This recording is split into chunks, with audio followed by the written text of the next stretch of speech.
Clever Rwanda, mbifuriza kugira amahoro, mbifuza kugira ibyiza gusa, nishimira umusanzu wanyu mukomeje kuduha, kandi nsaba nawe urahanga uri kudukurikira utakanda subscribe, ndagusaba ukanda subscribe kugira ngo ujye ubasha kubona amakuru meza kandi amakuru yizewe, amakuru azigiye.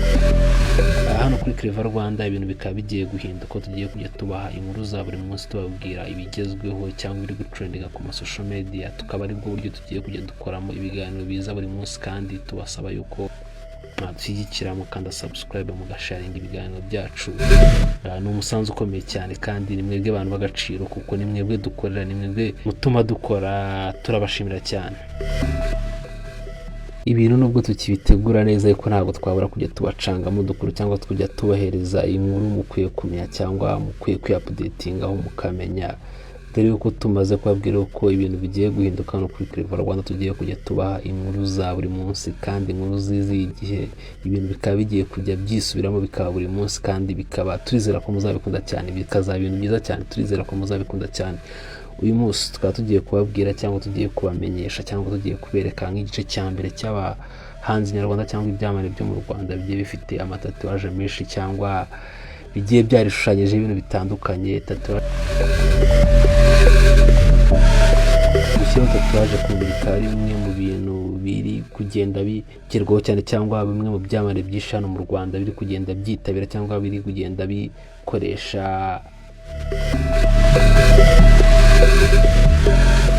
cyangwa mu kugira ngo bigaragare neza ku mbuga, haba ku mbuga nkoranyambaga cyangwa tubabona ku mafoto. Bimwe mu byamamare byo mu Rwanda byinshi bikaba byaragiye bishyiraho tatuwaje, cyangwa bigiye bifite ikintu byagiye bishyira ku mubiri wabyo. Se tatuwaje bamwe ukibaza zibafasha iki, abandi ariko tatuwaje nk'uko tubizi, ibi bishushanyo abantu bishyira ku mubiri ni ikintu gishobora kuba cyakurutsa ikintu, cyangwa ukibaza mu Rwanda n'ibihe byamamare bifite tatuwaje nyinshi, cyangwa tatuwaje zabyo zisobanura iki. Tukaba tugiye kubagezaho urutonde rw'ibyamamare mu Rwanda bigiye bifite tatuwaje atandukanye, cyangwa afite icyo agiye asobanura. Iki ni igice cya mbere, n'igice cya kabiri tukaba kigiye gukurikira mu minsi ikurikira cyangwa ku munsi ukurikira, tukagiye kumenya tatuwaje bamwe mu byamamare cyangwa bimwe mu byamamare byo mu Rwanda bifite tatuwaje zitandukanye. Tugiye gutangira ko bita Paxson. Ni umuraperi ukomeye cyane, kandi akaba ari umwe mu baraperi amaze igihe kinini hano mu Rwanda. Nk'uko uri kwibona ku kaboko ke k'ibumoso hashushanyijeho cyangwa hariho igishushanyo cya Tupac. Akaba ari umwe mu ba legend cyangwa mu pioneer b'injyana ya rap ku isi, ntabwo ari mu Rwanda, ku isi. Akaba afite tatuwaje ku kaboko kiwe ya Tupac, ku kaboko kiwe k'iburyo plutôt niho afiteho tatuwaje y'ifoto ya Tupac, ifoto ye yazinze bandana mu mutwe. No muhanzi wundi uri kugaragara kuri screen bamwita Abayizera Grace, cyangwa uzwi nka Young Grace. Young Grace ni umwe mu bantu bafite amatatu cyangwa tatuwaje. Muri tatuwaje abasha kwerekana cyangwa abasha kwishimira kwerekana iri ku kaboko kiwe. Ku kaboko ke k'ibumoso Young Grace akaba afite tatuwaje yanditseho ijambo old school. Niba ari yashaka gusobanura iki, ariko ni ijambo ryanditse ku kaboko ke k'ibumoso ku kiganza, akaba handitseho ijambo rya old school. Uno wundi turi kubona ku screen akaba ari Gisa cy'Inganzo, umwe mu bahanzi nyarwanda afite ijwi ryiza. Ariko ubu ngubu andi makuru ugomba kumenya aka kanya nuko Gisa cy'Inganzo afungiye i Muhanga, niyo makuru atugeraho.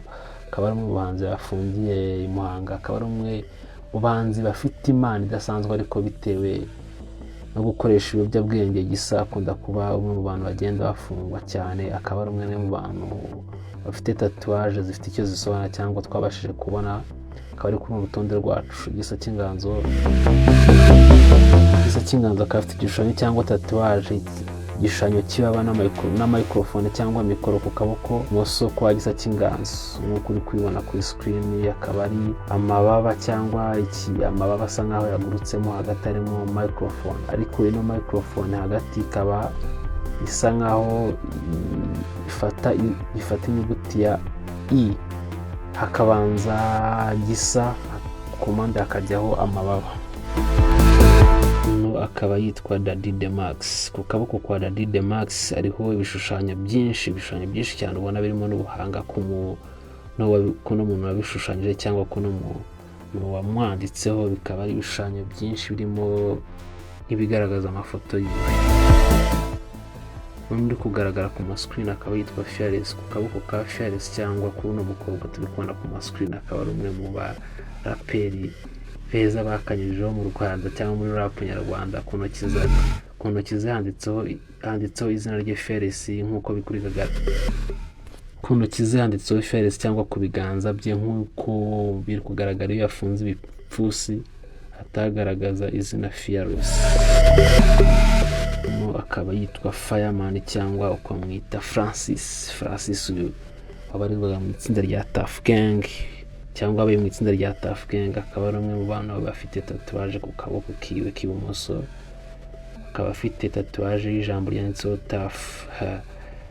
Nawe ni umwe mu bantu babashije kwishushanyaho cyangwa bifite icyo bisobanura cyangwa rifite icyo ryamwubatsemo kuko ni itsinda yabayemo. Akaba afite tatuwaje yanditseho Tuff. N'undi ukurikira akaba yitwa Anita Pendo. Anita Pendo akaba ari umunyamakuru cyangwa akaba ari umushyushyarugamba, akaba ari n'umu DJ. Aha ni hejuru gato y'ikibuno cya Anita Pendo hashushanyijeho ururabo rufite utudomo tuzamuka tugana hejuru mu mugongo hejuru. Na Anita Pendo iyo tatuwaje ubona kuri ifite igisobanuro cyangwa ifite byinshi yabivuze kuri we. Uno akaba yitwa Simi akaba afite tatuwaje y'inkota ishushanyije ku kaboko ke k'ibumoso. Ku kaboko ka Simi urabona hariho inkota ishushanyijeho ireba hasi ku kaboko ke k'ibumoso. Uno akaba ari Bulldog cyangwa Bertrand, akaba ari umwe mu bantu afite amazina menshi. Akaba afite tatuwaje ifite igisobanuro cyangwa ifite byinshi bivuze muri kariyeri cyangwa mu buzima bwiwe. Ku kaboko kwa Bulldog handitseho ijambo Tuff. Ni nk'iryanditse ku kaboko ka Fireman. Igishushanyo cyo munsi kiri munsi y'ijambo ukabona ari utuntu agiye ashushanyaho cyangwa utuntu agiye azengurutsaho nk'uko twabibonye kuri Fireman nawe ni ijambo handitseho Tuff.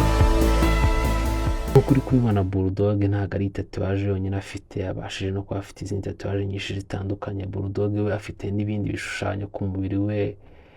Afite igishushanyo cy'igihanga cy'imbwa hamwe n'amagambo aritambirije cyangwa amagambo ari impande yayo yanditseho ngo Bulldog.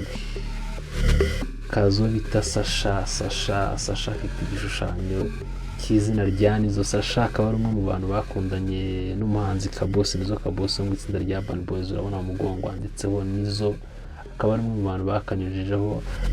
Afite n'ibindi bishushanyo nk'inyenyeri n'utudomo duto tumanuka ahagana imbere mu rukenyerero. Sandra Miraj mu ijosi rye hagaragaramo utudomo tumeze nk'utunyenyeri tumanuka mu mugongo.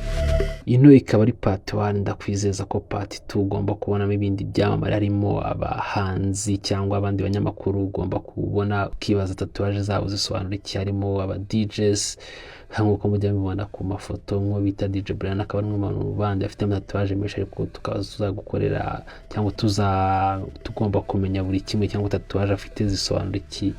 Ndagusaba utarakanda subscribe kugira ngo ubashe kubona amakuru meza kandi yizewe. Tukaba tukubwira ati ushonje wishyuye kuko ibintu Clever Rwanda iri gutegura ni ibintu by'injyana mu content nshyashya kandi twizera ko izakunyura.